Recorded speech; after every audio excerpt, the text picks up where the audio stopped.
Everybody, attention! That worked.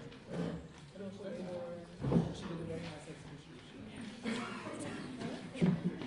welcome to the panel discussion tonight. We have a maximum amount of time that we had in mind for 1.5 hours, 2 hours. So we see how discussion goes. It's definitely not any longer, but I want to say we don't need to fill that time if we suddenly understand everything and everything is solved. I would like to say a few organizational things again. We have a great lineup, a lot of knowledge and interesting thoughts, contradictory in some ways. We've seen this afternoon as well. We're looking forward to getting through that into more insights. Hayan is sitting next to Yongseok. She will be constantly talking as well, explaining, translating what is going on. There is a backup if Hayan gets tired, so don't be astonished if there will be a move. We had an idea how to start. We will go and give the word again, first of all, or hand over the word to the speakers, and we start backwards from how we did the presentations. So first will be Kamen, then Anahita, then Smooth, then Yongseok, and then Gitanjali, and then Basim. And they get a chance to maximum have a word of about 3 minutes. I said I would like them to take presents in here again. We heard them this afternoon, but bring them in again with either thoughts or questions they would like to have picked up in this panel discussion. Then there will be Arnd coming in again, drawing from what you said and giving you, maybe you had some other thoughts already that you would like to add and give into this round. Then Nanna, and she will then also start the questions within the panel. And all the panelists are asked to intervene and to take the word and to say, well, I've got totally a different opinion, etc. I'm the chair, but I will keep as much as I can outside of the discussion, only if I see there's only one person talking, or maybe now we go on to another point. I will use my right to intervene and go on to another point.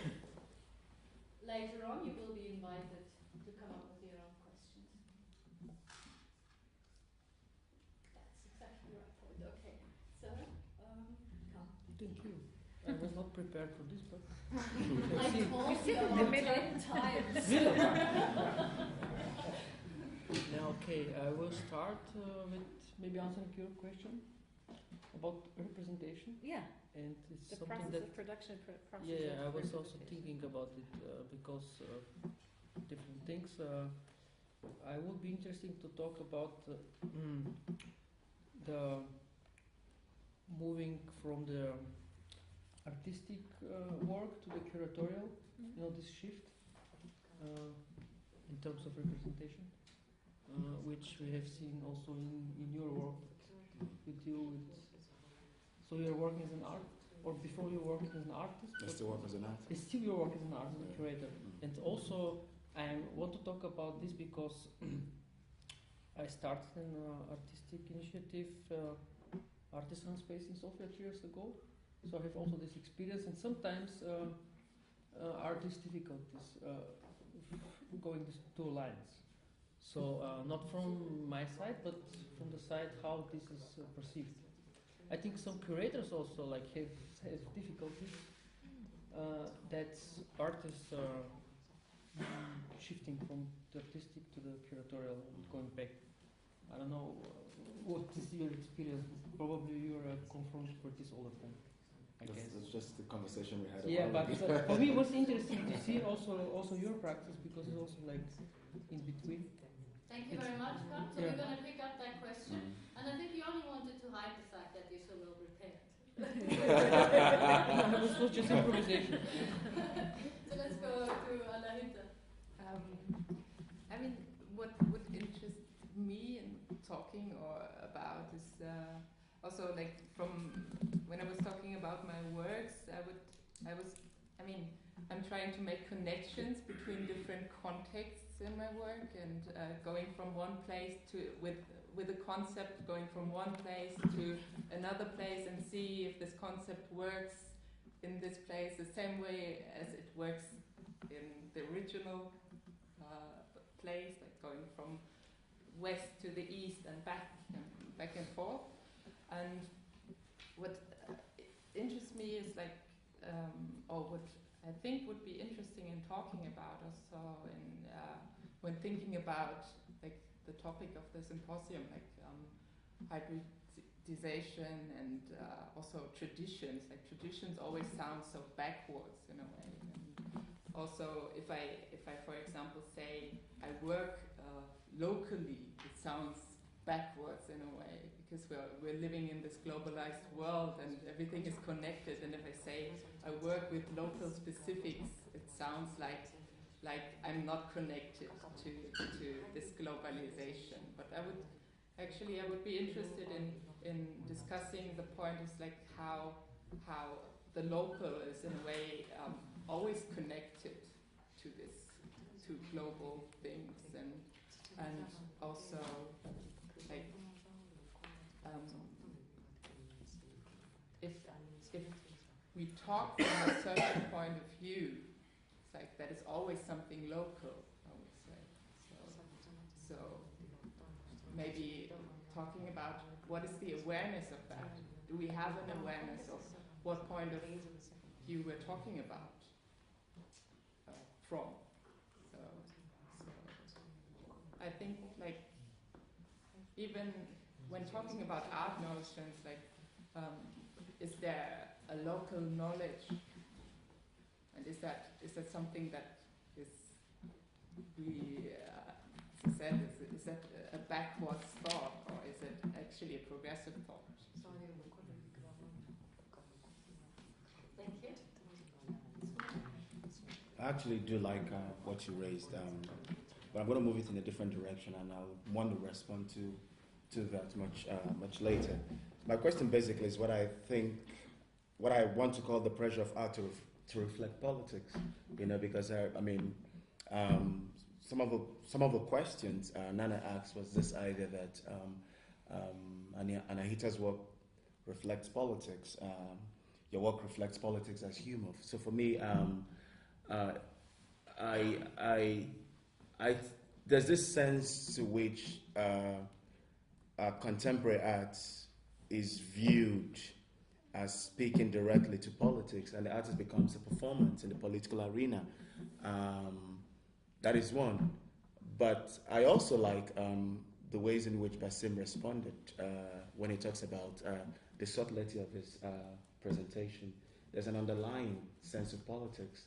Politics mustn't be in full view, which is the expectation of the art world. Politics can be embedded in the ways in which we engage with contemporary issues. And so one of the things I really want us to talk about is what I call the pressure of performing politics in contemporary art today. The pressure of performing politics, art must speak to politics. Why can't art be art for art's sake without politics? Or why can't politics be subtle or reflected in a very subtle sense? Thank you.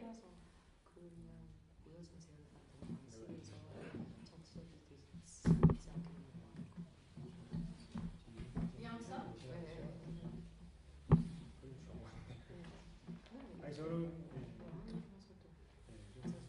You can do it in English or in South Korean, and then it gets translated. 제 작업에 포도 맞춰서 이 심포지엄 주제랑 좀 연결될 수 있는 글을 적어봤는데 Can you speak louder so that we hear you? We do not understand. I'm sure there's someone in the audience who understands you. Yeah, there are some who understand you, so please talk to them. They already understand what you're saying. 읽을게요. Our society is limited by what it can see.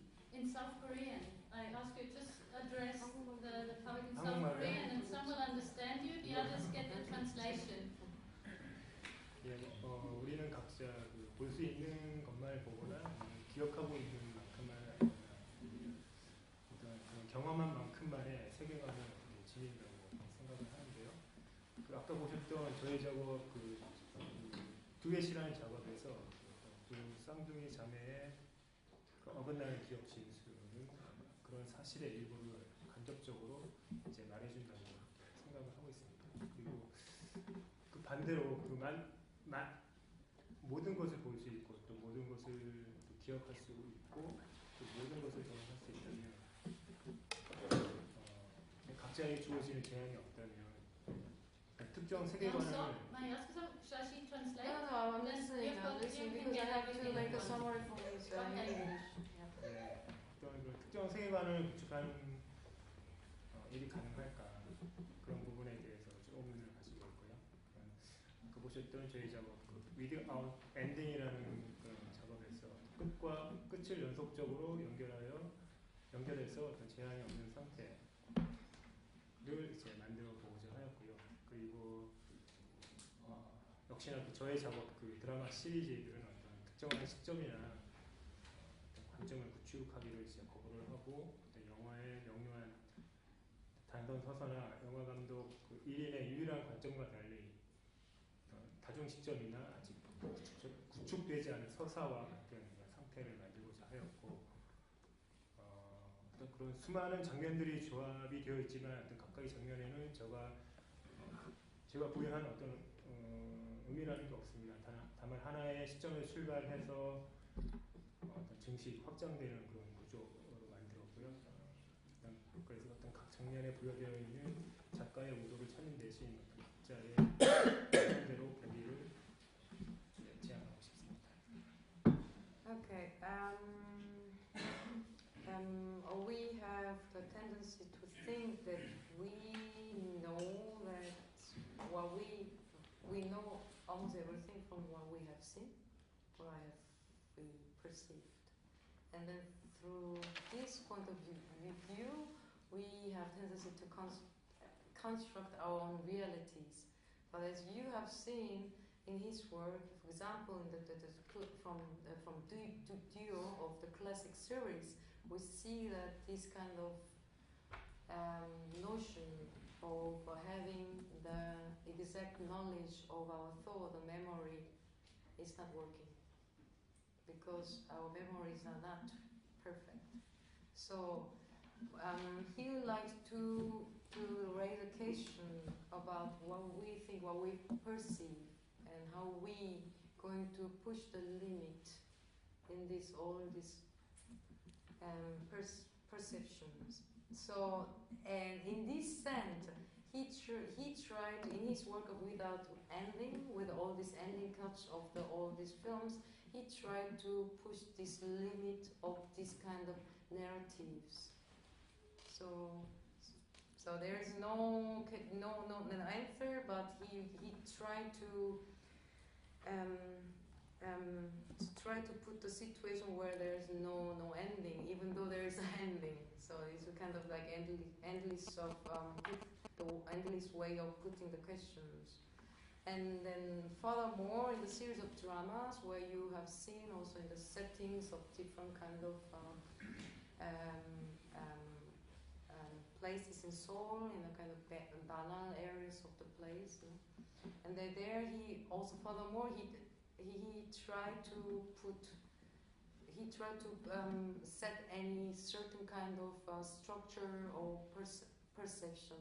There he liked to let the structure of the narrative open, so that there are many different kind of perspectives amplifying and then they're communicating. So he likes to in this panel he likes to talk about all these kind of possibilities of these narratives and perceptions and perspectives. Thank you. Then who's next now? So just to sort of quickly touch on a few things, I was wondering if I can sort of just add, because Anahita mentioned about the local, and I was wondering if the local could also be kind of clubbed with the idea of the hybrid, in that they both are always present, so you're always kind of working out of a hybrid situation, i.e. you're also always working out of a local situation. So that's one. And the other being taking off also on the politics in art, and the fact Where does one locate sort of possibly like fashionably political art vis-a-vis situations of institutions, fairs, etc., where it is more or less a matter of sort of preaching to the choir, possibly, where one is kind of dealing with an audience that is kind of within the inner circle of these conversations, and hence the conversation never leaves the inner circles. So the intentions of such political propositions and provocations within these contexts.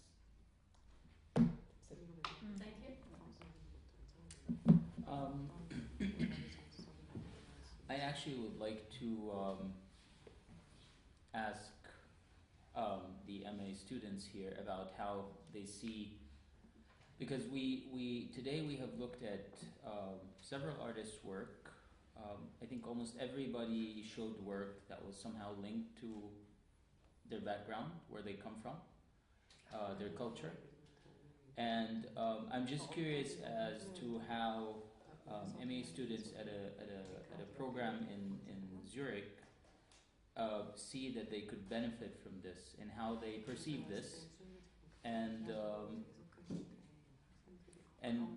if it offers them any sort of ideas, anything new, if it confirmed ideas that already existed, if it created stereotypes, if just basically if any of the people here has anything to say about that, about how, we don't have to ask these questions now, but it would be good also at some point during the panel to give them the chance to think about these questions, and if someone wants to tell us how they feel about all these questions.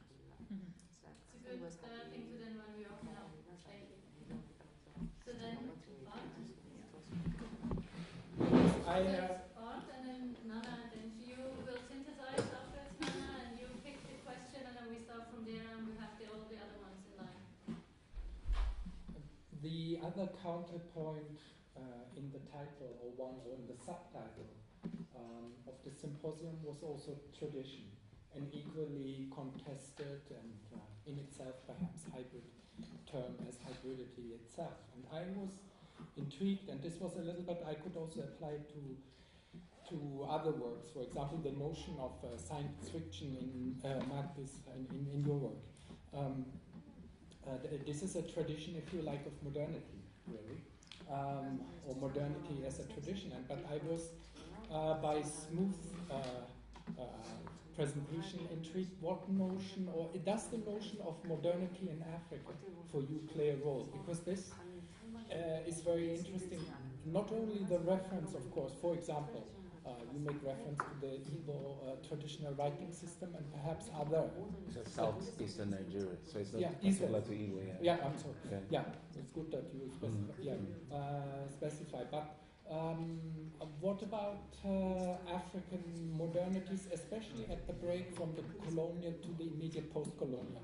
There was a great era which was different in many countries, but it happened often between the 50s and the 60s. A great promise for forward projection, connected also to great figures of culture, which starts in the 2030s, of Senghor and others, and many others, to Kenyatta and so forth. And that's related to works in literature, to Kenyatta, who was an anthropologist, to works in the arts, to music, to architecture, actually, to modernist architecture in Africa, sometimes to social reform and forward projection, like the installation of a health service and so forth. But some of this is now in shatters. Some say because of the predicament of the post-colonial situation itself, for many other reasons. But how much, and one could link that to memory as well, and to a past-future promise. What about this modernity in the post-colonial, the early modernity in the post-colonial context? So that I was very curious about. Yeah. Thank you. Let's take that with us as well. It's an interesting insertion, the southern modernities or the past as an archive of possible futures. And I think history has played in many of the presentations a significant role. And I'm wondering about how to frame that with questions. I guess one is, we can just stick to the terms we have, the local and the global, the tradition versus the whatever notions of new and old. And I think maybe one of the links is the notion of teleology. So if you say the local is connected to like notions of backwardness and there's the notion of progressive, you have a notion of a teleological development of politics from back in the day to some promising future. This, of course, is clearly in question for good reasons. And what does it mean? How does a locality come into play in terms of, let's say, a globalized art world, right? And you could talk about local, for instance, in terms of creating an audience, not just the local people who sort of a local knowledge, but also, of course, you don't just put together an art exhibition here in Zurich without having a certain audience in mind. That is also local, right? It's a local audience.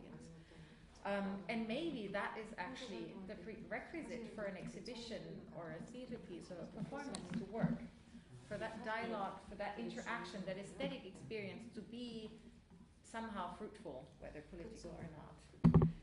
So we had, of course, the discussions never cease to stop in between the presentations and now the panel. I'm happy to suggest to go back to these terminologies of tradition. What is tradition? What is the local? What are the points of reference? But I personally would like to bring it back again, not just in terms of the practice and the ideas of local knowledge, but again to the moment of the perception, the creation of an audience, but also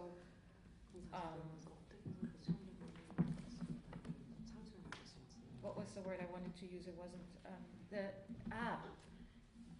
Gitanjali, you used the word of embodied aesthetics, and I was wondering how do you connect the moment of the embodied aesthetics to a collective experience, to community building.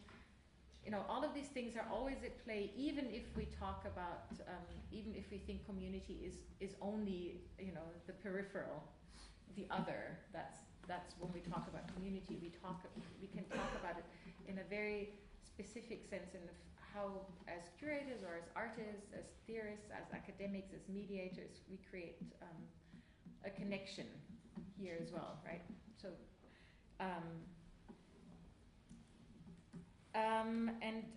the other thing is the term of the political, and I'm just throwing in my 5 cents here. I don't think why just 5 cents or 10 cents.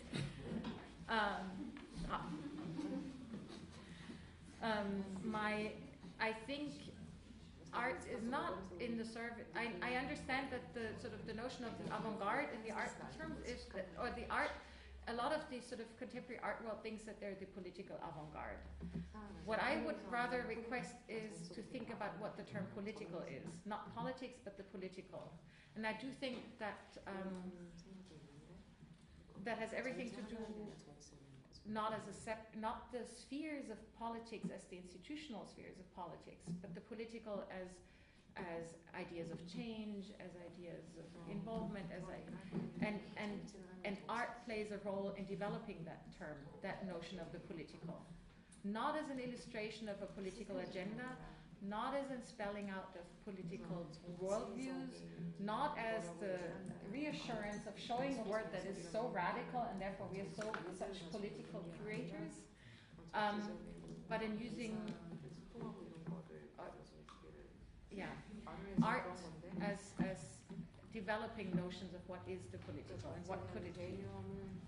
May I come in here? Yeah. As a GF, because we've got an interesting lineup now. If I just synthesize and summarize, we've got the aspects of art and politics, art and curator-artist, how we perceive things and believe we understand, but actually we could also be active in transformation within it, and perception. So I see that all these, they start to interlink with this question of politics. Where Smooth, you were saying art, it's sort of, did I understand that correct? That you were saying sort of the trendy situation that art has to be sort of social and political. Not And social, with but political. social, political. Not social, but political. Let's start there and then go and take the circle with curator, artist, and perceptions of when and transformation. Could we go along there? Smooth? Is it okay? Oh, you're trying it at me? Yeah. You wanted it, you got it. Not social but political. I'm curious about that too. Well, the question. What I said was what I said was basically about political, not social. We can talk about social, but my question was really about the political, and in a very simple sense, what I meant was the idea that the political becomes very trendy. You ask an artist says, "Oh, my art is political." Yeah. And the question I ask is, do we articulate the political as performance? Not as in performance art, but as in performing the political. As a performative. Yes, as a performative gesture. In that sense of Occupy Wall Street, or political in that sense of a subtle engagement with political issues in the ways in which I mentioned Basim. His work is really political, but he doesn't come to say my work is political. The tropes are of course political, but it doesn't say, oh, my work is political. You have artists who think that the idea of the political is very trendy, it's very avant-garde. So I have to stress that. And if you remember our conversation yesterday, when I talked about the American artist whose name I'm blanking on, unfortunately, I use the term a lot, who produced a lot of works in the 70s where she made... she Xeroxed her body parts, and then this curator exhibited this artist in Berlin, and a lot of contemporary artists who deploy hacking as an aesthetic practice said, "Oh, her work is not political enough. Her work is just basically aesthetic," and these artists are speaking without a sense of history, because if you're able to push back to the 1970s and look at that work in the context of its making, what she was doing at that point was political, But they don't have a connection to that, because political today has to be in your face. You have to occupy Wall Street. You have to occupy Iraq. You have to occupy the White House. And when you're making art in that vein, then it becomes very political. But it's a question I'm throwing out there. Now, I hope I've answered that. That was what my question was about. Now I want to return to locality, which we've variously mentioned. Before I go to the question you directly threw at me, when I began as an artist, I said I want to be an international artist. What does that mean?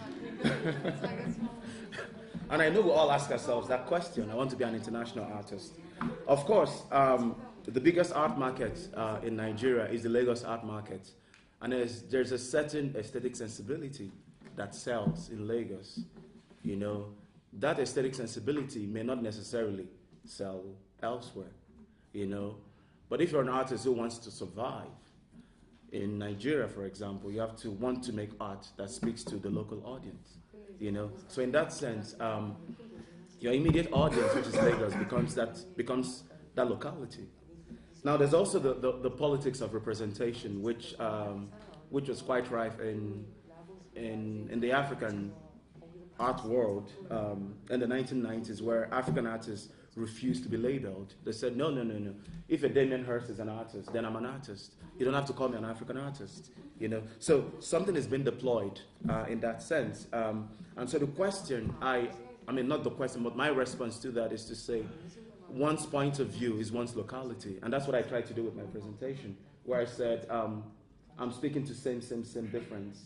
Same, and difference, which is the topic of the symposium, but from my own point of view.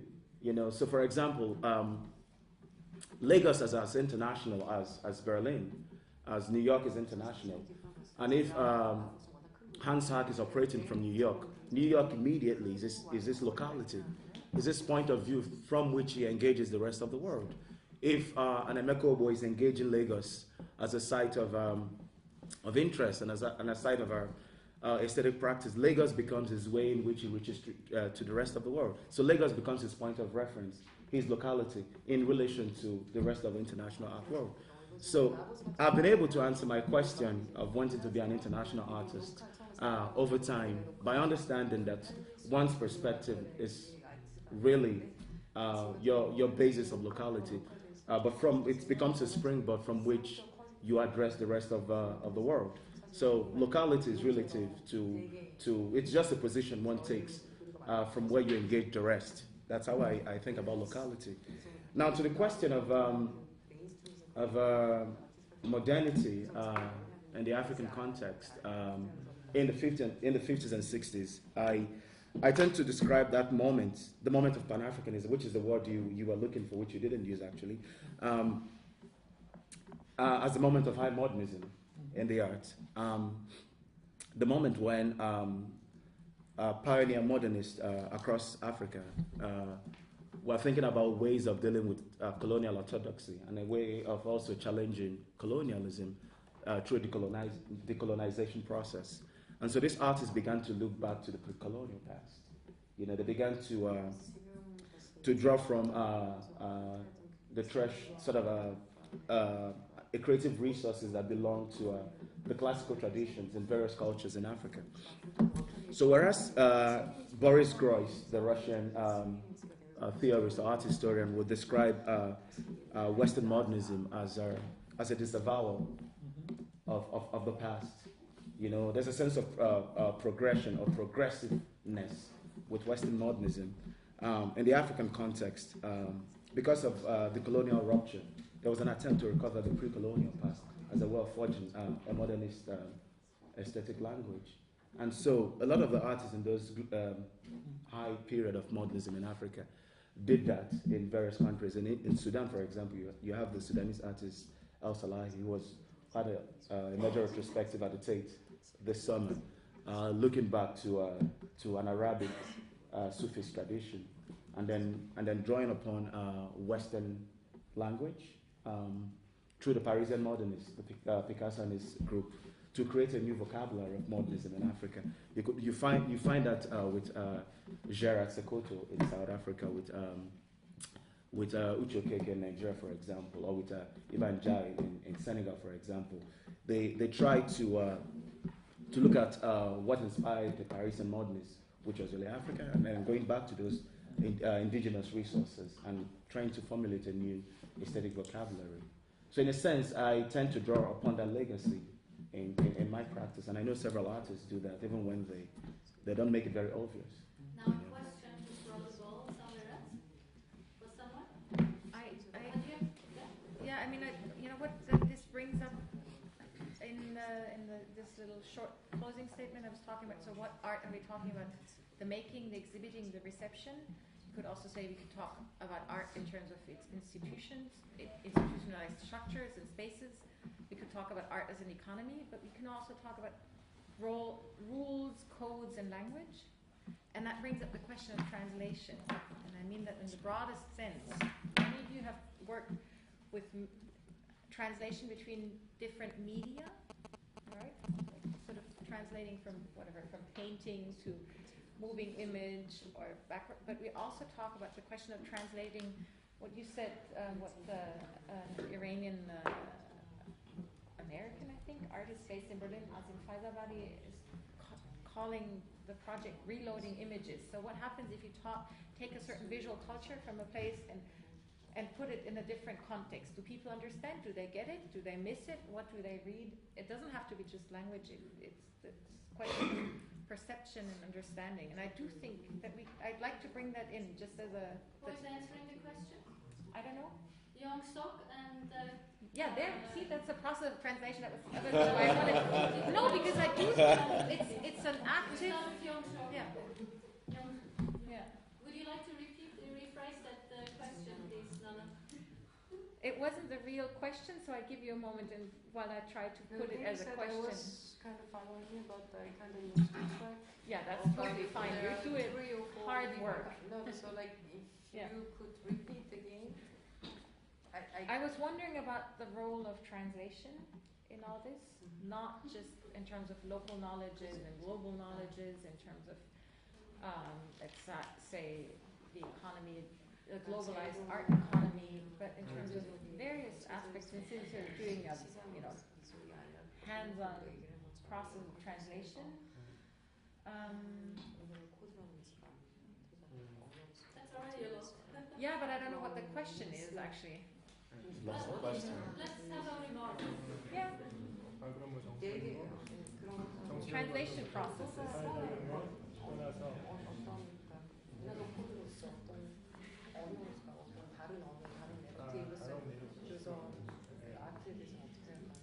Or you could say readability. I mean, your work is shown internationally. What do? You take that into account? That certain images are being understood or not?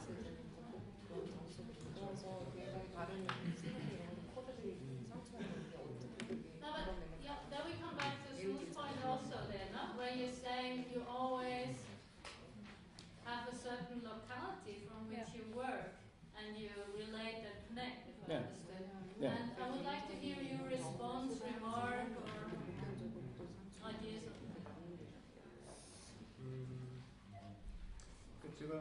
제가 이제 사실 어떤 정치적이고 사회적 맥락 그런 게 아니라 저는 주로 어떤 그 관점, 어떤 특정한 관점이 그러니까 특정한 관점을 어떤 구축하고 뭐 만들어내고 어떤 의미를 부여하고 그런 방식이 아니라 그런 것과는 완전히 이제 다른 방식으로 어떤 특정한 시점에서 시작을 하되 제가 그런 콜라주 기법을 사용하잖아요. 이제 어떤 특정한 관점에서 이제 다른 관점들을 시점들을 계속 추해해 나가면서 원래 그 시점 자체가 갖고 있었던 그런 관점이라는 게 있을 거 아니에요. 제가 다른 데서 가져왔기 때문에 그런 것들을 이제 와해하는 방식으로 이제 작업을 진행을 하고 있고 또 어떤 그런 관점이나 또 관점이라는 것들은 사람마다 다 다르게 받아들일 수 있기 때문에 그런 어떤 가능성들을 제공하는 거죠. 이제 다양한 시점들을 제공을 하고 이제 사람들은 이제 관객은 내 작품을 보면서 이제 어떤 자기의 관점에 따라 여러 가지 시점들을 이제 선택을 하거나 아니면 뭐 반복해서 보면서 뭐 또 다른 면을 본다거나 그런 식의 이제 제작 과정으로 작업을 하고 있고 그러니까 제 작업은 어떤 그런 특정한 저의 어떤 특정한 그런 의미나 관점을 부여한다기보다 모든 사람들이 이제 생각이 다르기 때문에. Okay. So this is first that he said he doesn't want to propagate any certain perspective or position of social or political position in his work, and he doesn't want to. He doesn't try to show any way of a certain perspective when it comes to the social political aspects in art, but. Still he has a perspective because he's creating his own artwork. But this perspective he has and he shows in his work is derived from somewhere, from some other perspectives that he has seen and from which he has been influenced. So what he likes to do, he likes to do through his work is instead of saying or propagating some kind of political agenda, he likes to let the opportunities of the big space of the lots of different possibilities of also the diversity of perspective of audiences could see and feel, so that they could be a space of amplification of the perspectives, and he likes to watch and observe how it goes on. That's why he thinks. I just want to add something to what Smooth was saying before I forget. When we were talking about labeling work as social or political, or at some point in the 60s, Bob Dylan let people label him as a protest singer, and when he stopped making protest songs, he was called a traitor. So basically, once you label yourself as doing something, you're shooting yourself in the foot because you're putting yourself in this situation where you're giving people the chance to label you in a certain way, which means if you try to do something else, people won't accept it easily, or otherwise you won't be doing something else. The other thing is, if someone says I'm a political artist, or I make political work, or social work, or any kind of work, what do you try to achieve from that? What kind of politics are you talking about? Is it local politics or global politics? And what do you want to do with it? Do you want to change the politics? Because you won't be able to change the politics. A lot of artists don't realize a very simple fact that art is not a very popular medium. TV is more popular, cinema is more popular, literature is more popular. If you look at an art opening and you look at a movie theater, there's more people in the movie theater that at an opening, which is not bad, it's just the reality of things. And I think it's very important to understand as an artist my role and what I'm trying to do. What am I trying to communicate, and who I'm trying to communicate it with, and on which level, on a collective level or on an individual level. I'm not saying that art is a crippled medium. I'm just saying that we need to be kind of wise as artists about how we present our work.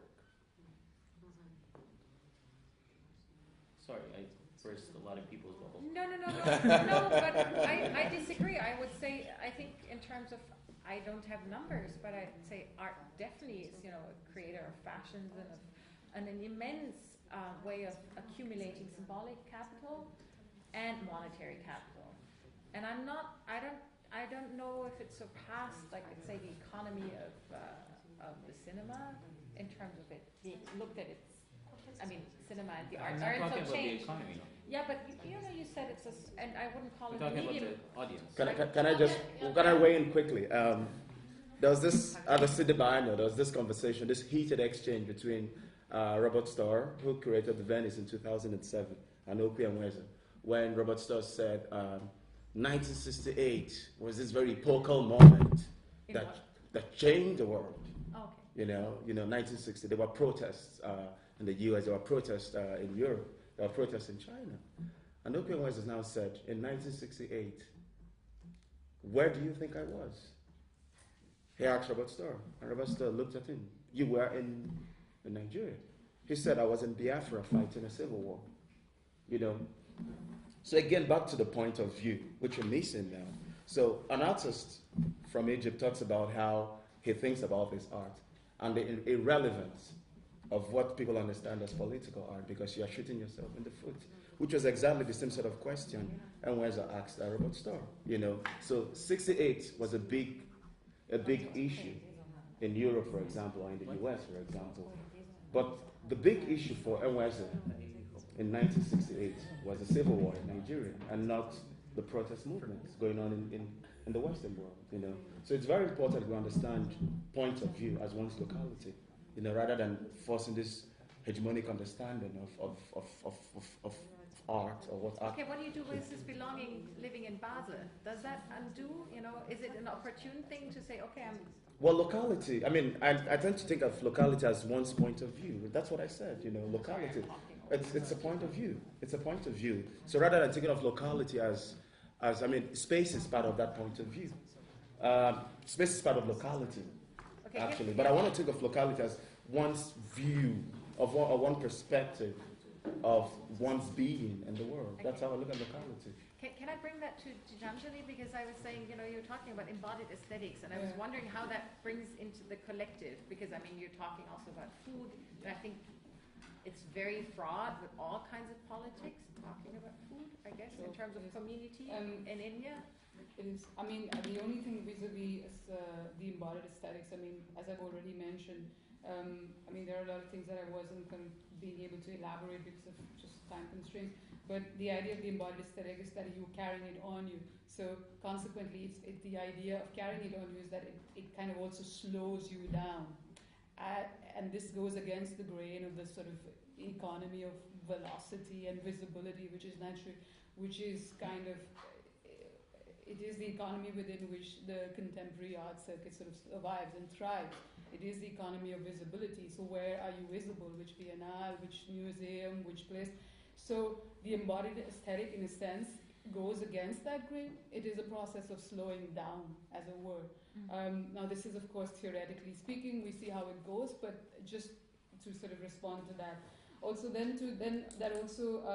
I just wanted to quickly you had briefly spoken earlier about how a project like this, again vis-a-vis the community, is it about talking down? Again, I think embodied aesthetic, the fact that these people, whoever it is, constantly sort of working on these projects. I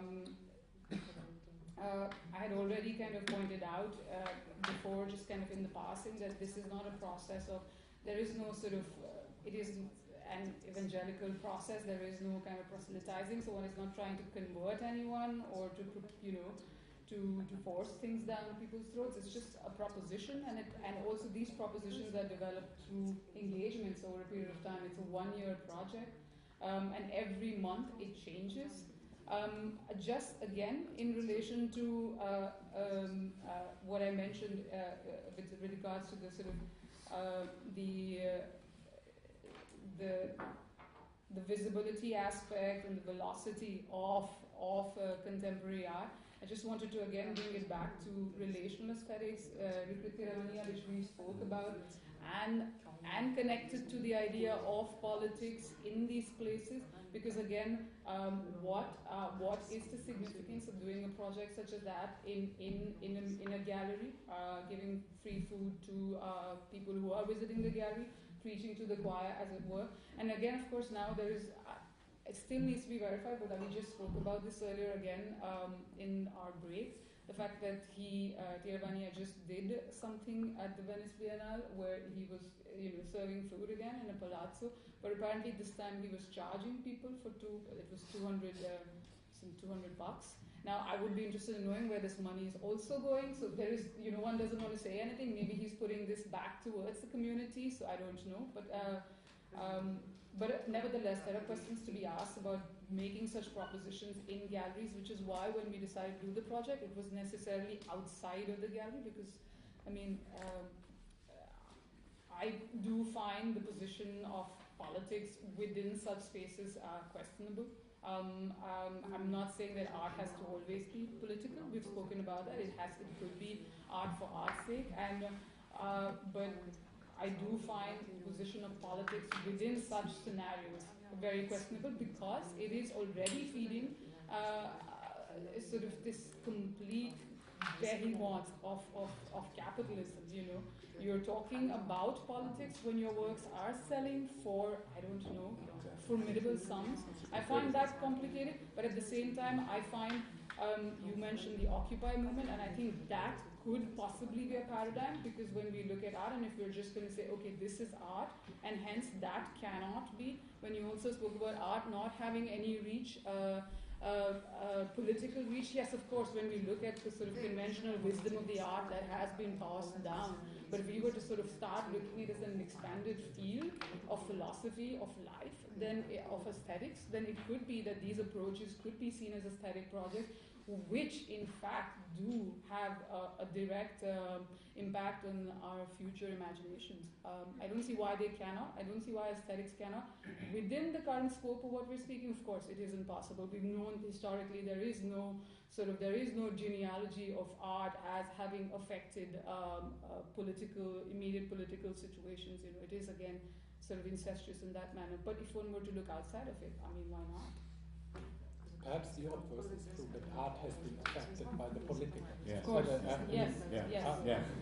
I agree with that. Yeah, there's also, I wanted to ask you, because you said you're living in the US, and even saying like arts for art's sake, in the US you don't have a really small amount of public funding for arts. So art for art's sake in itself is a political thing, you know. Because it depends, like, okay, it depends on so many factors and that are relating to political decisions. So. Well, I want to think as art for art's sake as that sense of producing. Producing, making you're art. Not producing like in this thinking about the aesthetics first, you know. It's not a bubble you're producing. Well, I mean, so you're making the political as this behemoth, like you mentioned, you know, that no matter what you produce, it becomes political. I don't think so. Yeah, but for example, I don't think so. I mean, I think it is sort of inherently political because you are dealing with institutions, you are dealing with a certain infrastructure. I mean, it is inherently political. Well, I agree with that in that sense, but there's a sense to which, when I talk about political, as in the sense of art becoming political statements with sort of the Occupy Wall Street, it's totally different from the politics of being an artist. It's something different. You know, the politics of being an artist includes negotiating with the art world, negotiating with the gallery, negotiating with yourself, negotiating with how you survive. It's totally different from that sense of making art as politics. It's totally different, you know.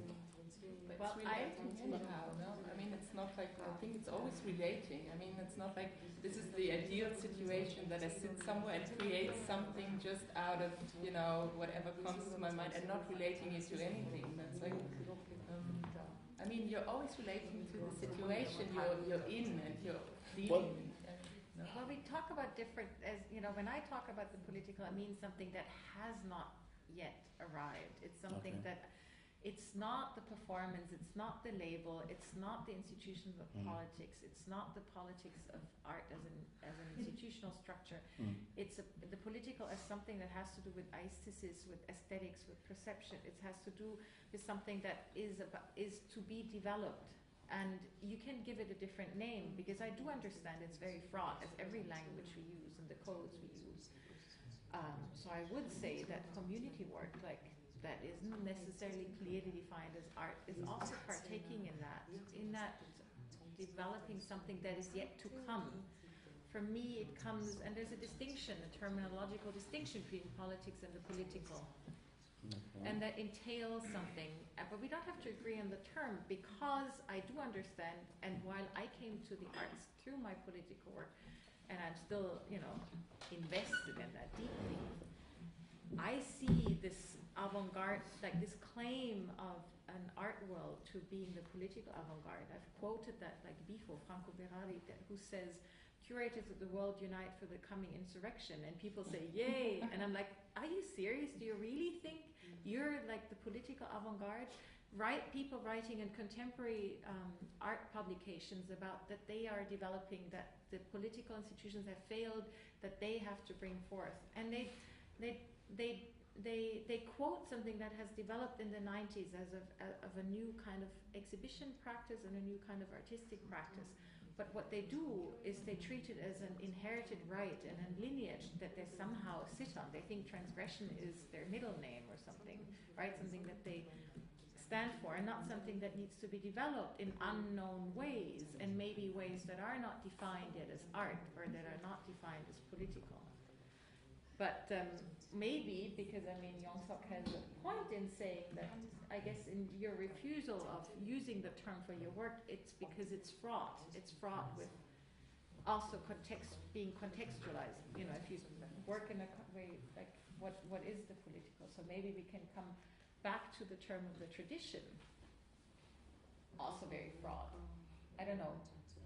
So you, Dominique, and Basim had an interesting discussion of what is tradition and what does it mean to talk about tradition. Gitanjali had I know, I'm just taking the liberty to read out something. It's quite interesting with the context also which comes out, because there's no, if I quickly looked this up, there was a quote I came across recently, and it appeared, there's an article that appeared in the New Inquiry, which in turn was born sort of out of the Occupy movement, and the article is called Creative Tyranny, and there's a little paragraph. It's called what?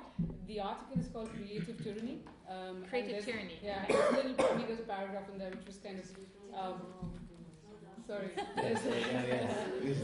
There's a paragraph in there which kind of just brings together a lot of things that have just been spoken about. I'm just really slow. In the new inquiry, yeah? Like new critical inquiry and now new inquiry. Okay.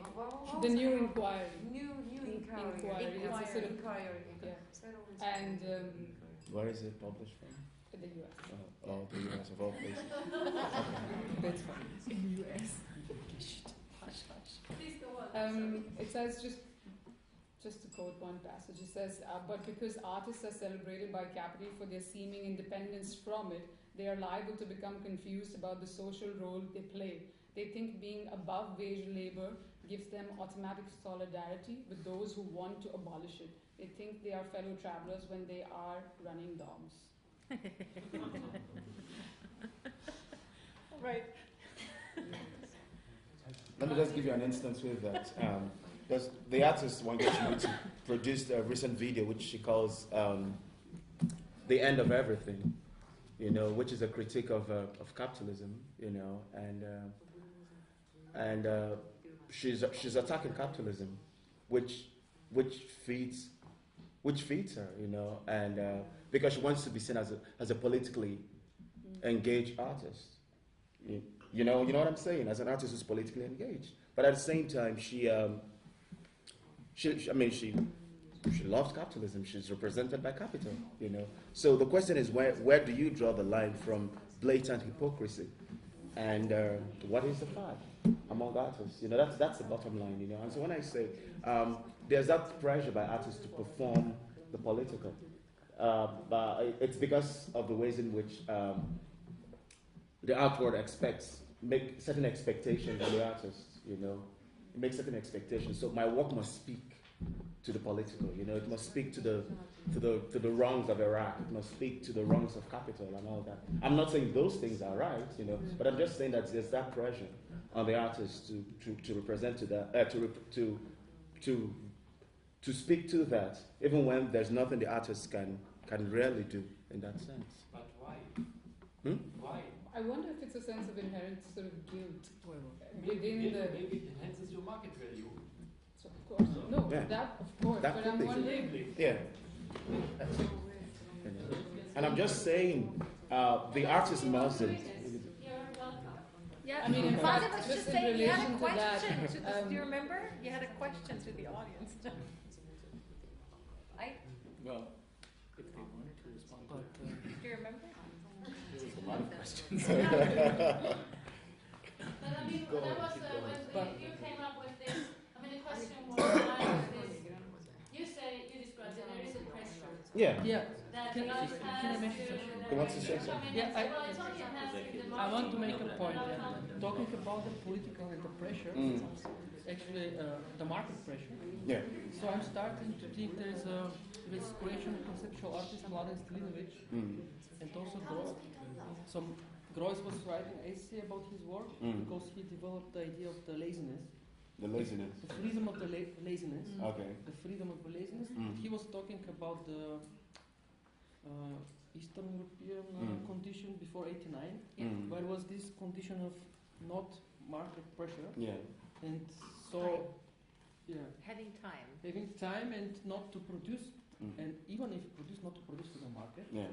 So then the question is, are there still there are still societies like this, or where you don't have developed market, and as an artist you don't produce for the market.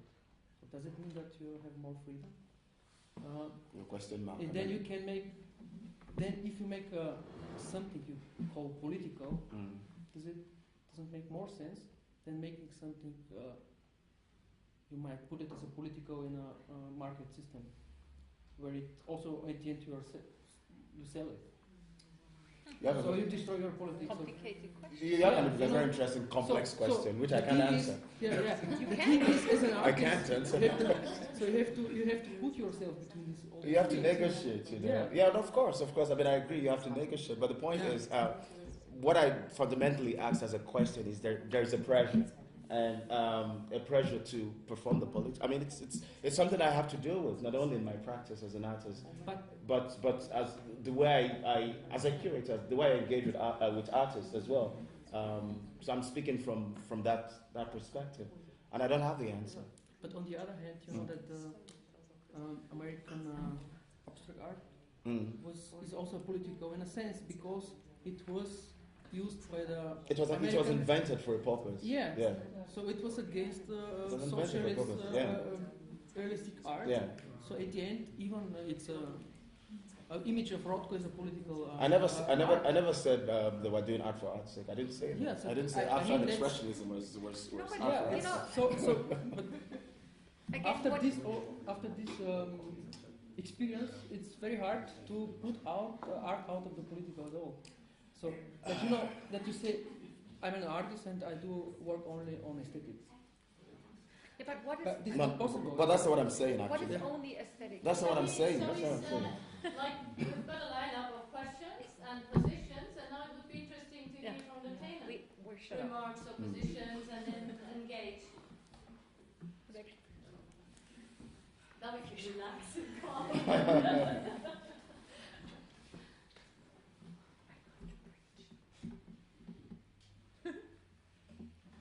Questions is also fine. So what I'm saying is, from now it's open for everybody to roll and just not all talk at the same time, but speak up loud and make yourself present. And Michael, thank you. You start. The 5 cents is on the audience this time. No, for the political, I was rather thinking it's, if you say you're a political artist, you always think about why do I do something? But the question to me is much more, how do I do something? It's more, if you want to be subtle, you have to think about how do you do something, less why. Because if you start to think why do I do this and that, you're getting into so many thoughts that you have to. Well, I don't have to explain those. That's my. But why do you choose to be subtle? Huh? I mean, why do you choose to be subtle? I mean, the choice to be subtle or direct has to do with why you're doing this, because it's a means that you're trying to reach and ends with. You're trying to accomplish something with the work. You're trying to communicate something, and you choose to communicate it in a subtle way. So use is having an intersection with pop art, in a way. You're dealing with violence, with splashes. It could be blood, but it's pinkish. I'm And trying to figure out how this makes aesthetic. sense. Can you, like just while you're asking him, can you give us an answer on your work? Can I have just 1 minute because otherwise it's too fast. Yeah. You've got time to think.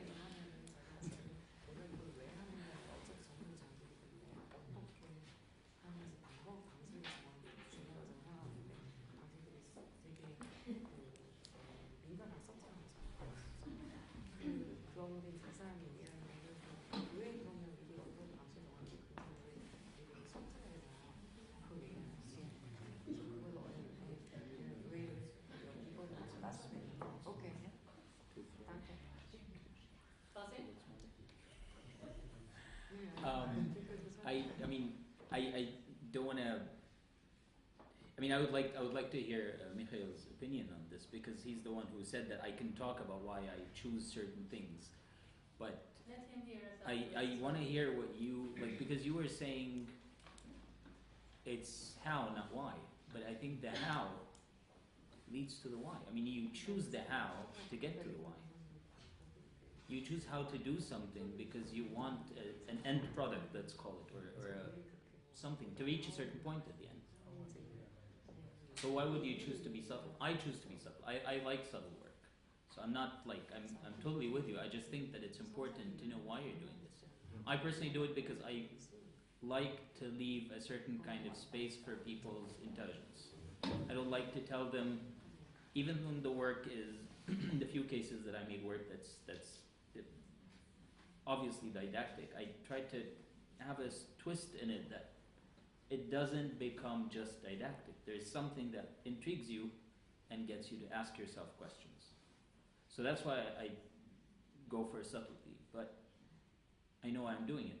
Yeah, my input was more that I think it's more interesting to have the question put how you make something than why something. That was actually my input too.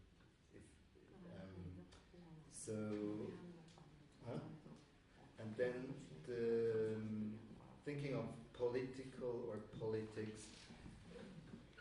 If you want to put your art practice into this context, you can think politics, and if you want to power play, you have to ask yourself why, and if you want to have something. But if you want to just work and do your work as an artist,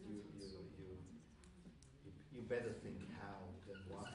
That's the point. If that's a question. It's not always about how you put yourself in context, but how do other people put you in context? No, like, I was talking about like Iran, and I know a lot of artists in Iran who are put into contexts that they don't necessarily choose. Mm-hmm. And so that's where I think like the audience comes in again, and it's like how, of course as artists we can make decisions and we have a lot of freedom to make decisions, but in the end like, the contexts are quite, Yeah, but that's difficult to change. The audience does what it does. Yeah. And we as an artist are sort of, I wouldn't say helpless, but close to helpless. So looking at you, what are you? No? How are you regarded as a kind of German artist, or what kind of artist are you looked at? And can you sort of change this kind of perspective? And I think it's hard to change, if at all. Yeah. Well, there's certain things you gotta accept, and there's certain things you can try to present in a certain way to take the viewer's hand in a certain direction. But I think, well, there's certain things you accept, but there's also certain things that you try to control. For example, I have always refused to show in shows that are about geographical locations. So for example, Egypt or the Middle East or Africa, or I've never shown in a show like this, and I'm not going to show in a show like this because I think I have my own personal opinion about a show like this. I think it limits the perception of the work to where it's coming from instead of what it's about. I know a lot of people would disagree to that, but somehow this way I try to make sure that my work is seen at least in the kind of context that I want it to be seen. And then, of course, you can't control the audience. You can't control what the viewer is going to think, but that's part of it. That's part of the fun of what you do, is that you make something that is not propaganda. It's something that's, to a certain extent, open. And it gives me, as the viewer, the freedom to kind of interpret it in my own way.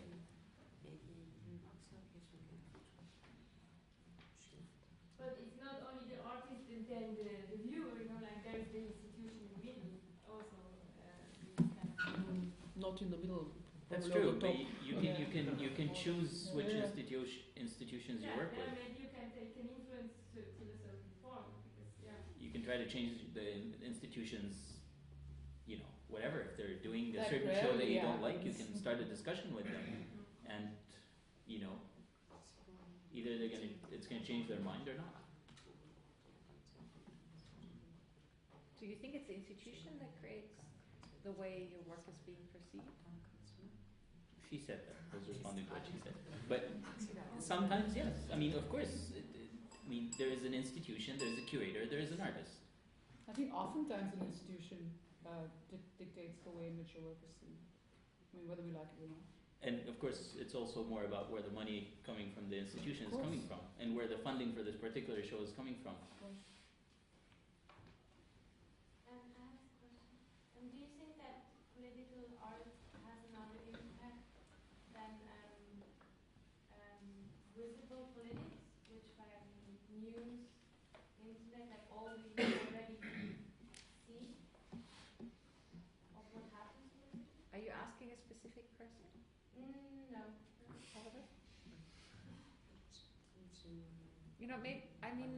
You are doing the workshop on Ancien, no? So that again? You're doing tomorrow the workshop that refers to Rancière, Jacques Rancière.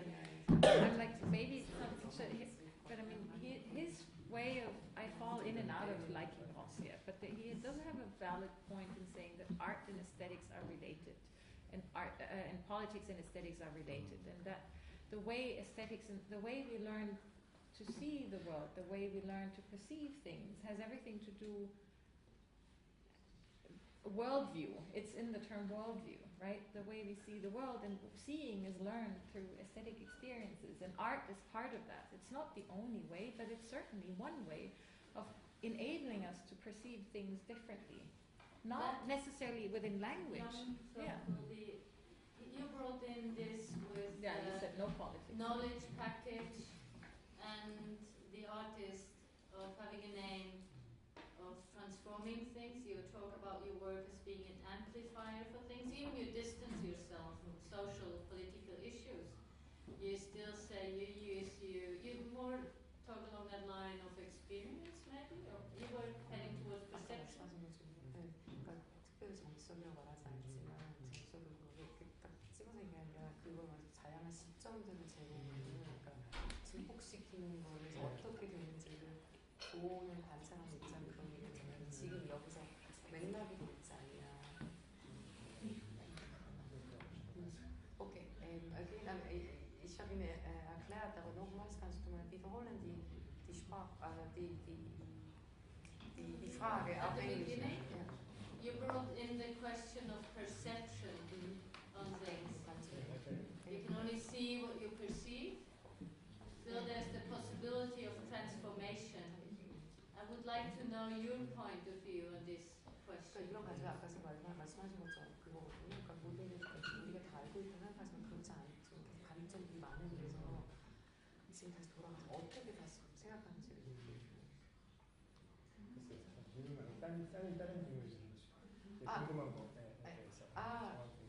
그럼 어떤 질문? 오케이. But then he likes to give you another question as an answer. 저를 제외한 여기 참여한 대부분 작가들과 정치적 맥락에 적응을 하는 것 같은데, 그 판매를 하고 계시는 분들, 만약에 판매를 하고 있는가, 각종 갤러리나 박물관의 어떤 권력기관을 통해서 하고 있는가. 만약에 그거를 거부를 안 하고 있는가. 제의가 좋을 수 있잖아요. 그 만약에 안 한다면 어딘가에서 돈을 벌어야 되는데, 그럼 어떤 직업을 갖고 있고 또 아무 직업이나 가질 수 없다. 되게 민감하잖아요. 어떤 직업을 가져야 되는가, 그런 사람. 적극 판매를 거부하는 사람은 어떤 직업을 가져야 되는가. Okay, now it goes in a very open space. So instead of giving you all the answers directly, he likes to respond to you with the questions. So back to you, artists. We have been talking about all these different kind of aspects of the roles of or aspects of artworks, artists in terms of being political, the political or politicalities. So anyhow, okay, so let's say there is a work as a political statement, or work as seen as a political statement. So how do you make money as an artist? Do you get any support from any institutions, such as curators who have commissions, have got commissions from other fund resources, or any galleries or projects? That's one question. If yes, you could tell us how. If not, then how do you finance your work as artists, or doing artwork seen as political work, or just simply political work? So how do you sell yourself in the market? Do you cooperate with the market or not? That was the question. Well, you're asking the question with so much emphasis, as if it's why your question. See, how do you get, so what he said, how do you make money? But he's laughing, but you're serious about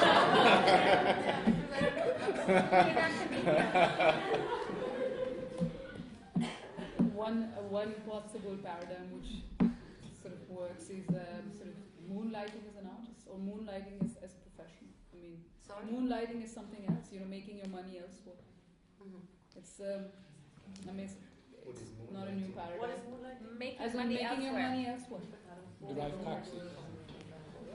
Do whatever.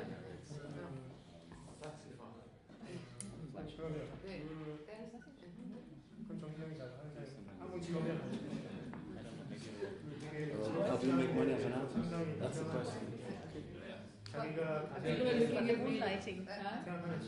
I just Moonlight, there's something I have a very dancing. simple answer. Whatever. I mean, it's impossible. But that then obviously begs another question, or at least a consideration, if, well, can there be art outside of the market, and how?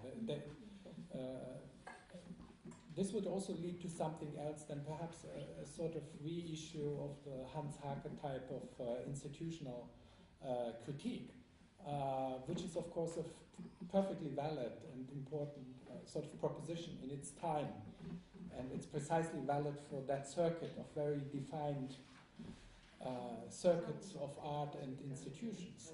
But perhaps now this has to be rethought and more seen, developed as a kind of critique of agencies which are much more distributed, but also working in the market. And at the same time, one can look at the new social movements, which also develop network types of action and agency. This would be the other word, the other term to consider.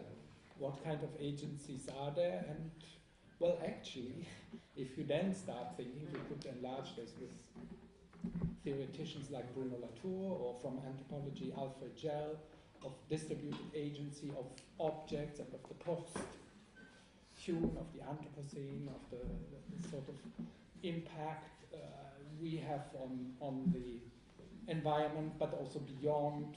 We can think by extension on other beings, be they animals or in other ontologies, of course.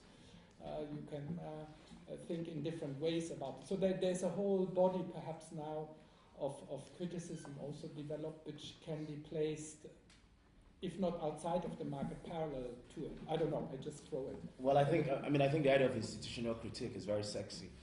But the artists end up being co-opted. Yeah. Hans Hake has been co-opted, of course. Banksy, when he started as a graffiti artist, it was a different kind of institutional critique, wherein he was critiquing the nature of the art market. But what has happened to Banksy? He had an auction recently in New York where he gave what was it called? He gave someone on the streets a piece of art, and then it was auctioned. So Banksy has become part of the part of the art market. There's no one way of avoiding the market if you want to survive, actually. I do a 9-to-5 job, so I'm not under the pressure of the market, But there's a sense to which... what is your 9-to-5 job? I'm a museum curator. That's also part of the system. Yeah, that's a 9-to-5 job. But then you say 9-to-5 job and you But you don't could specify call what it, if you talk from an artist's point of view, you could call it moonlighting, no? Yes, exactly. So she calls it moonlighting. He's also an artist, so speaking from his artist's point of view, that could be called moonlighting, no? Yeah, that's moonlighting as well. But the point, basically... If you insist. But the point, I've lost my drift now. You've made me lose my drift. But that's fine. If you have a power in the museum, so you're doing politics also, so it's not so easy. Well, it's not so easy. That's why I... Yes, please. Okay. That's nice to listen to you, but Yeah, I was speaking to you, so she I interrupted for a very valid reason. You were not offering the entire details of your 9-to-5 job, and I was just curious what it was. Well, a 9-to-5 job is a 9-to-5 job. I moonlight in the museum. That doesn't fly at all. That doesn't fly at all. Well, I think it's very difficult for the. So yeah, remember what I was pushing at. It's difficult to avoid the market because in a way the market affirms the artist. We can make arguments around it, but every artist wants to be in a museum. I mean, not every artist, but 95% of artists. An artist like David Hammond critiques the institution. He critiques the market. He critiques capitalism. But David Hammond sells for hundreds of thousands. You know, and it's not as if he sells and he gives the money away. He uses the money, goes into his pocket. You know, so there's a sense to which the market affirms the artist. But I don't think that should be the be-all or the end of it all, you know. That's why I ask those questions about the pressure of the political. Because, I mean, I understand these questions, you know, and I think about these questions all What the makes time. the art being sold, making money, or being visible? Well, I have a very simple answer to the question he was asking. I think, well, I'll give you two examples. Jeff Koons sells an incredible amount of work before he makes it, and he doesn't make political work, he makes beautiful work. People don't like it. Okay, shiny work. Yeah. Shiny. Metallic Playful shiny work. Let's not call it beautiful. Ai Weiwei also sells a lot of work before he even thinks it, and he's making what he calls political work. So I think the it doesn't. It's what I'm saying is I'm not validating what these people do. I'm just saying you can do whatever you want. You will be able to survive if you're presented by big galleries who know how to sell what you do, whatever it is, political or not political. It's the system. It's the market. That's how it works. Just taking off on It's the reality. It's the reality of the. Come on. It is. This is the reality of the art world. Why do galleries exist? For artists to sell. Sometimes I wonder why artists are believed to be the better people. Why are artists always critical? Why are they left wing and not right wing? And does the right wing art doesn't sell that good, or maybe it's intellectual not that good? So I always wonder, why are we the better people? We're not. That's the problem with the people who believe that. So let's stop talking about it. Yeah. No, but I think we should ask the people who believe that. Huh? We should ask the people who believe that. Yeah, we are believing it, not the outside world. I don't believe that. I don't believe I'm better than anyone. That's the problem. I don't believe that I'm better than anyone. I seriously don't believe I'm better than anyone. I actually think a lot of other people do a lot more important things than art. Can we talk about tradition then instead? Nobody wants to talk about tradition at all. Well, No, I that's not true. wanted to hear from them about. So Why does it always end up talking about money?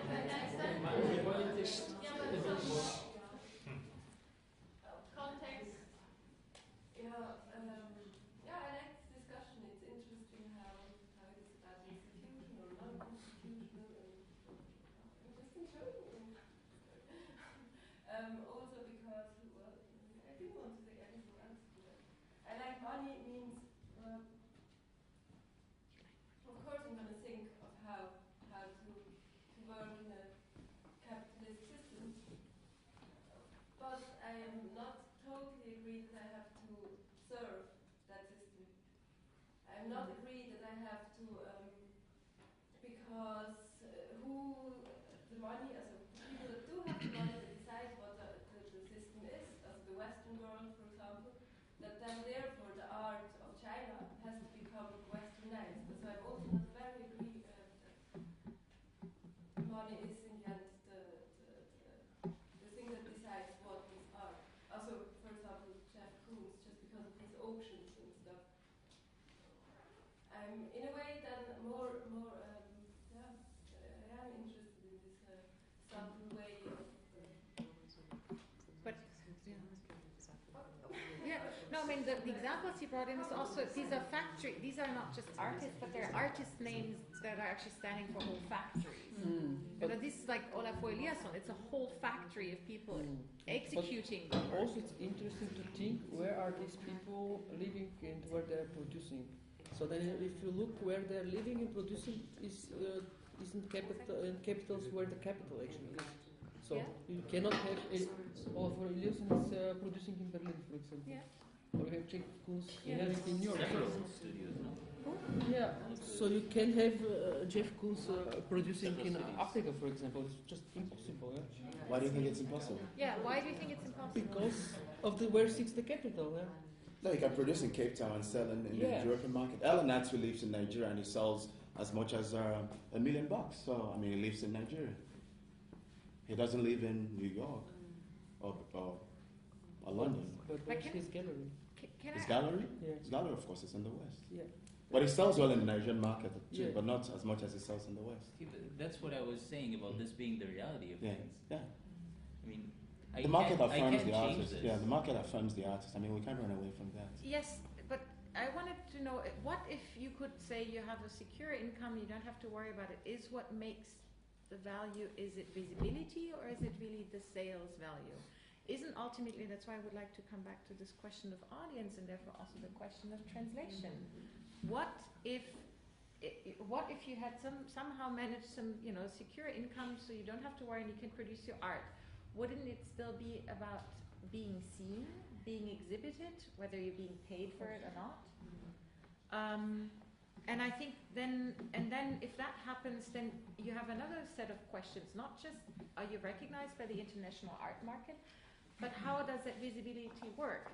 Does everyone understand everywhere what kind of work you do? What if it's not? If you don't want it to be framed by like a whole set of instructions of how it's being read and how it's being made, what if it has a strong poetic quality that is not necessarily readable for everyone? So in that term, the market take the market away.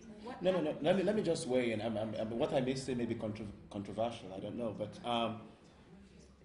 artists are read in certain ways. The way Basquiat is read is different from the way Warhol was read, and these guys were collaborators. Basquiat is read as an exotic artist.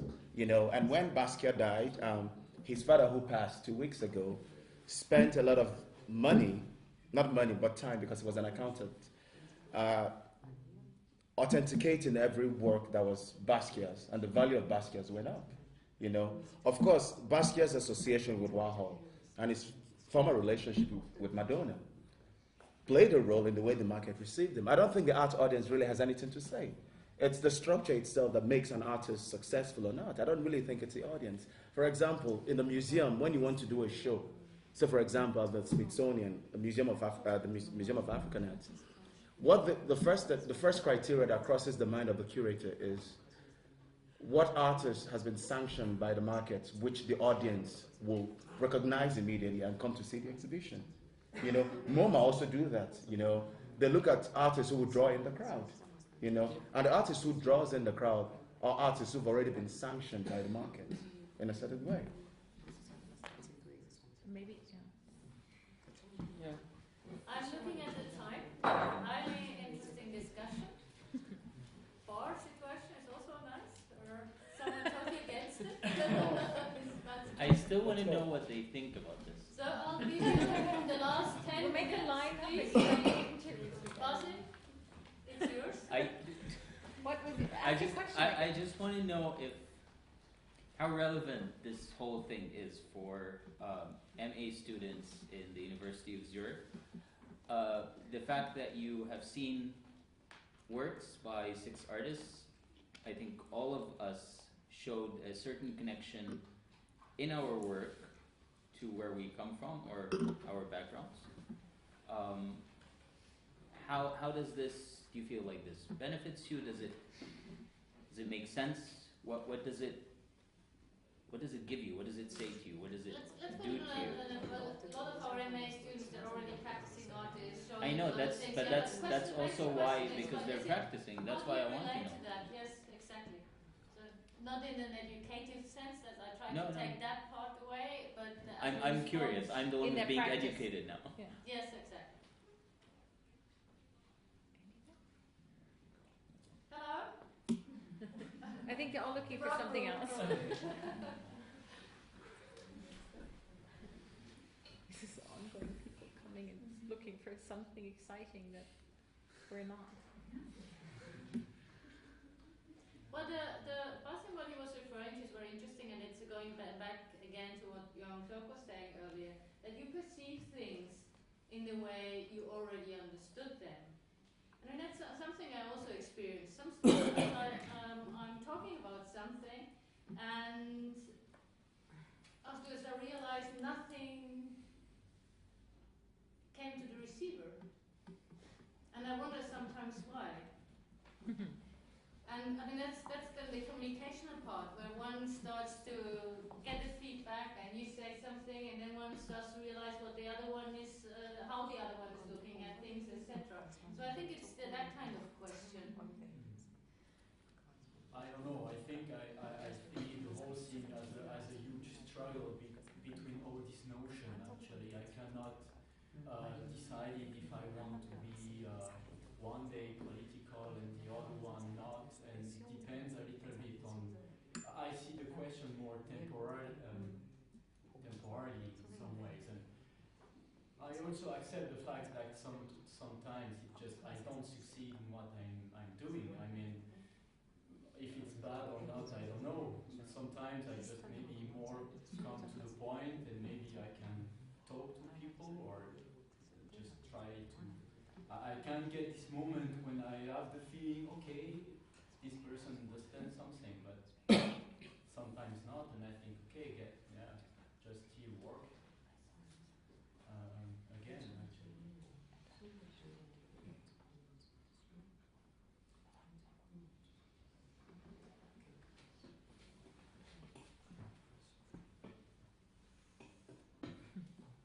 For me, it would be interesting how much cost the symposium.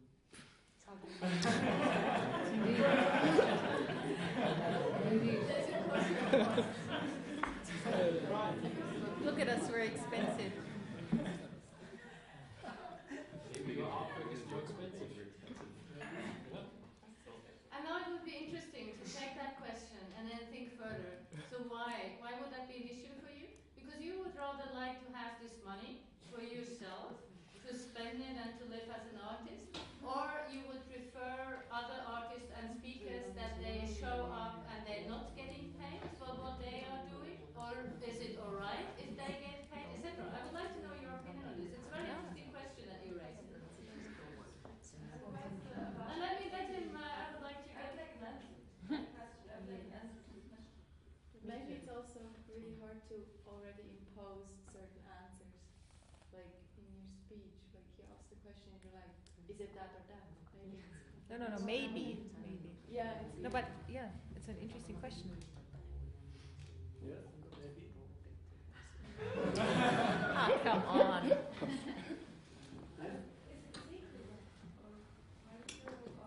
Well, our head knows the money of everything. I mean, how much we've got to spend. No idea, but studying here is very expensive. Even you are costing, I don't know, 35,000 a year, so it's expensive. Whoa. And compared with this, Symposium is cheaper.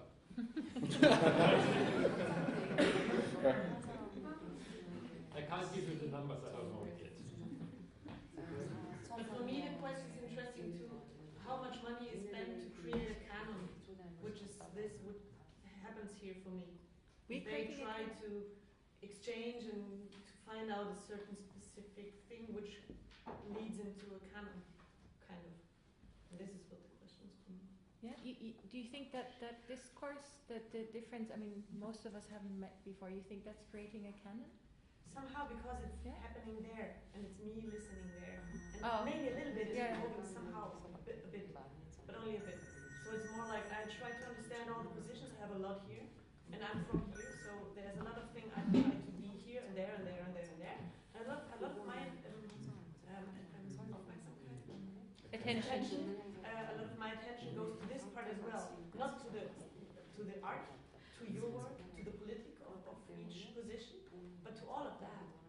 And I just listen how you try to deal as well with each position. And I look how you do.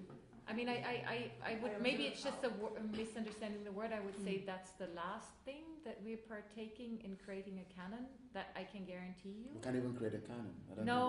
But I understand what you're saying, where the panel, and this is the power of speaking and the discursive power, and we're taking up the but it's not a canon in terms of that would mean that we write Maybe art that was history. a bit provocative. I'm sorry. No, you don't have to be sorry. Provocation is a good thing. But I kind of, it's also very, it's, you know, if you think we have that much power, each one of us, to create the canon. No, but it was about the money, and that was what I was planning to. I mean, now we. But that's not real money compared to what the art market is doing. Yes. We can't even buy Jeff Koons for this money we have spent. So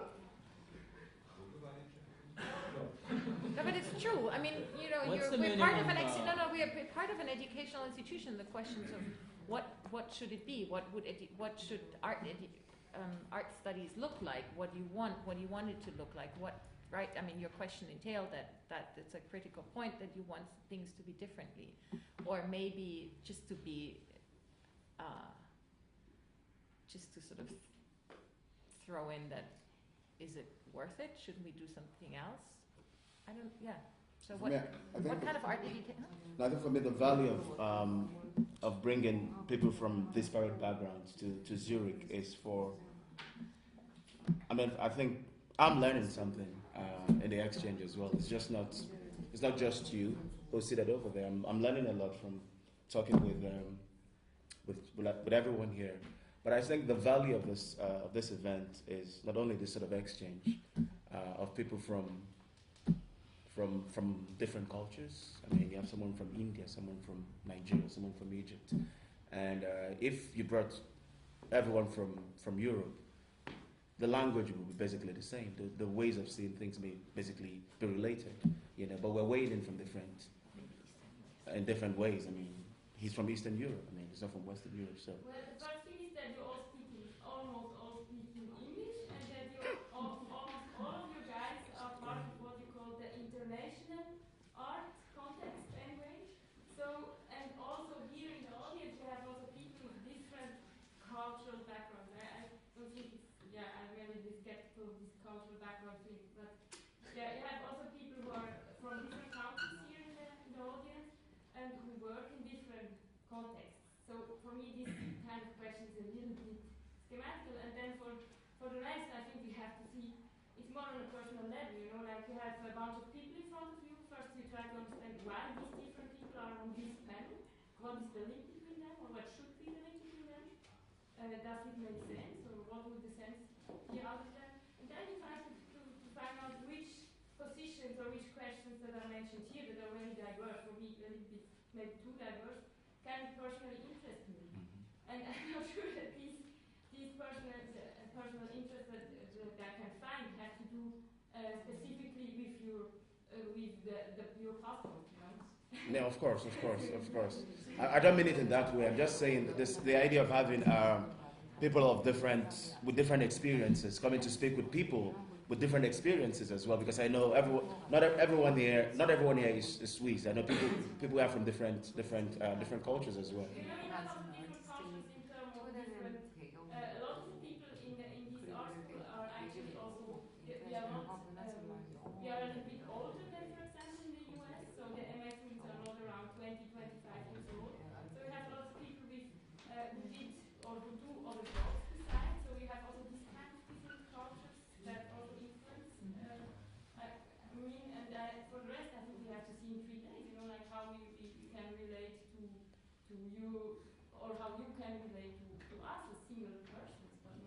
Thank you very much. I